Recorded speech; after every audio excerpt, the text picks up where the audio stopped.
Halo dongan-dongan semua, selamat datang kembali di bincang-bincang santai kita. Apa kabar hari ini? Saya harap kalian semua dalam keadaan sehat dan penuh semangat ya. Nah, pernah nggak sih kalian duduk diam sejenak dan terpikir, dari mana sebenarnya asal-usul marga kita ini? Hari ini saya, Marsada Siregar, mau mengajak kalian semua untuk terbang sebentar ke masa lalu. Kita akan menelusuri jejak sejarah salah satu bagian besar dari keluarga Siregar, yaitu Donggoran. Jadi siapkan kopi kalian, duduk yang nyaman, dan mari kita mulai ceritanya. Kalau kita bicara soal Donggoran, kita harus kembali ke sosok Ompu Raja Siregar, atau yang sering kita sebut Toga Siregar. Beliau ini punya putra kedua yang namanya Donggoran. Menariknya, sejarah mencatat kalau Donggoran ini lahir dari rahim seorang ibu yang luar biasa, namanya Pita Omas Boru Limbong. Gelar ibundanya ini cukup panjang dan indah, yaitu Hatungganeansi Boru Pandan Haumasan Boru Limbong. Dari Pita Omas ini lahirlah Silo dan Donggoran. Jadi Silo dan Donggoran ini adalah saudara kandung dari ibu yang sama loh. Tapi ceritanya nggak berhenti di situ saja teman-teman. Ketika ibunda mereka meninggal dunia, Toga Siregar kemudian menikah lagi. Dan tahu nggak siapa yang dinikahinya? Beliau menikah dengan adik dari almarhumah istrinya, namanya Omas Palaki Boru Limbong. Nah, dari pernikahan kedua ini, lahirlah Silali dan Siagian. Jadi sebenarnya Silo, Donggoran, Silali, dan Siagian itu lahir saat Toga Siregar masih tinggal di Sabulan sebelum mereka pindah ke Muara. Bayangkan suasana Sabulan zaman dulu pasti sangat tenang ya, sebelum akhirnya mereka memutuskan untuk bermigrasi mencari tempat baru. Ngomong-ngomong soal Muara, ada satu informasi menarik nih yang mungkin belum banyak orang tahu. Ada kabar yang bilang kalau makam Silo dan Donggoran itu lokasinya ada di daerah perbukitan Hutana Godang, Muara. Tapi jujur saja, info ini memang belum bisa dibilang 100% akurat ya. Sebenarnya, tim perkumpulan Siregar sedunia atau PSD sudah mencoba berkolaborasi dengan Badan Arkeologi di Medan. Rencananya sih mau ada penelitian khusus buat makam-makam tua itu. Tapi ya gitu deh, sampai sekarang wacana itu belum sempat terlaksana. Sayang banget ya, padahal itu penting buat sejarah kita. Sekarang mari kita lihat silsilahnya lebih dalam lagi. Donggoran ini menikah dengan Boru Sagala. Dari pernikahan itu beliau punya seorang putra bernama Sahala Raja dan seorang putri bernama Si Boru Bunga Marsondang.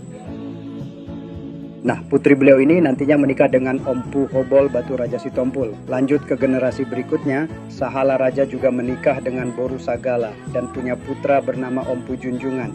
Nah, dari Ompu Junjungan inilah lahir 4 orang putra yang sangat legendaris dalam hikayat kita, yaitu Datu Baragas, Datu Nahurnuk, Datu Mangapung, dan Datu Parultop.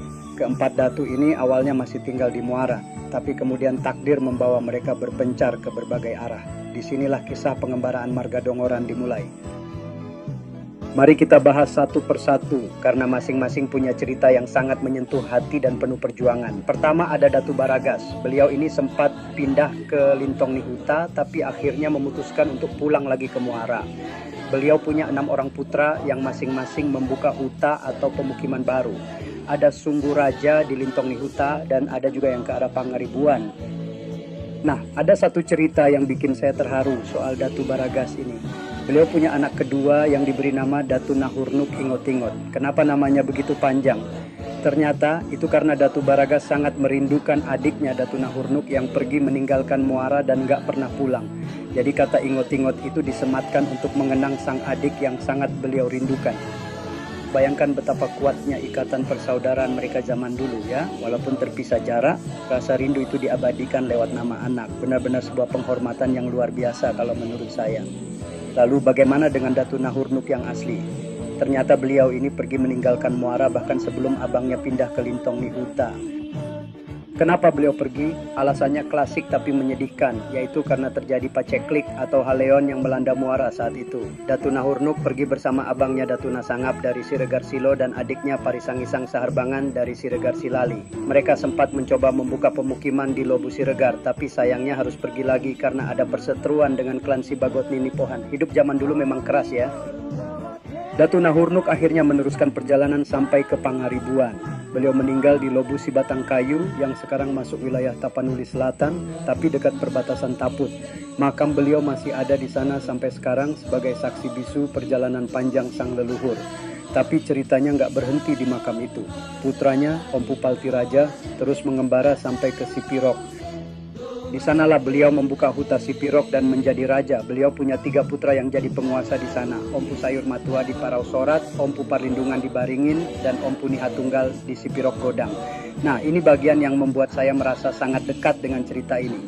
Saya sendiri, Marsada Siregar, adalah keturunan dari Om Punihatunggal yang di Sipirok Godang itu. Jadi saat saya menceritakan ini, saya merasa seperti sedang membicarakan kakek buyut saya sendiri.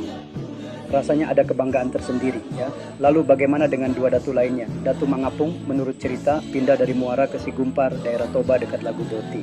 Beliau ini punya gelar Panoto. Lucunya karena gelar ini mirip dengan nama Raja Pamoto dari Silali, ada beberapa dongoran di Sigumpar yang malah mengaku sebagai Siregar Silali. Padahal sebenarnya mereka adalah keturunan Datu Mangapung. Huta mereka di sana namanya Dolok Jior. Datu Mangapung ini menikah dengan Boru Sitorus dan punya 2 putra, Om Pujunjungan dan Sapala Raja. Begitulah sejarah kadang jadi sedikit membingungkan karena kemiripan nama, ya kan? Terakhir ada Datu Parultop. Beliau ini datang dari Muara ke Lobu Sibatang Kayu sebenarnya untuk mencari abangnya, Datu Nahurnuk. Tapi akhirnya beliau malah menetap di sana juga.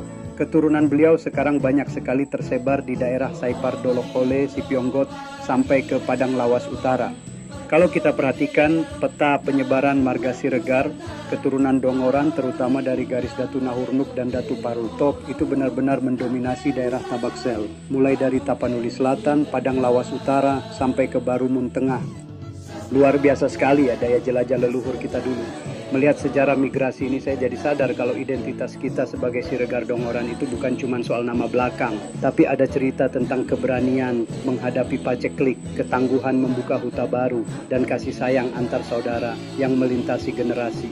Itu semua adalah warisan yang tak ternilai. Sebenarnya masih banyak sekali detail-detail kecil yang bisa kita gali dari Tarombo ini. Tapi setidaknya sekarang kalian punya gambaran besar tentang bagaimana keluarga kita bisa tersebar sejauh ini. Dari muara yang indah sampai ke pelosok Sipirok dan Padang Lawas.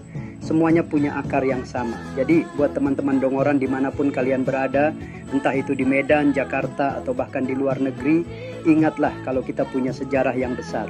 Jangan pernah lupakan akar kita karena dari sanalah kekuatan kita berasal. Tarombo itu bukan cuma hafalan, tapi itu adalah peta jati diri kita. Oke deh, sepertinya waktu kita sudah hampir habis untuk sesi kali ini. Terima kasih banyak ya sudah mendengarkan cerita sejarah dongoran ini sampai selesai. Saya Marsada Siregar sangat senang bisa berbagi potongan sejarah ini dengan kalian semua. Semoga informasi ini bermanfaat dan menambah rasa cinta kita pada silsilah keluarga.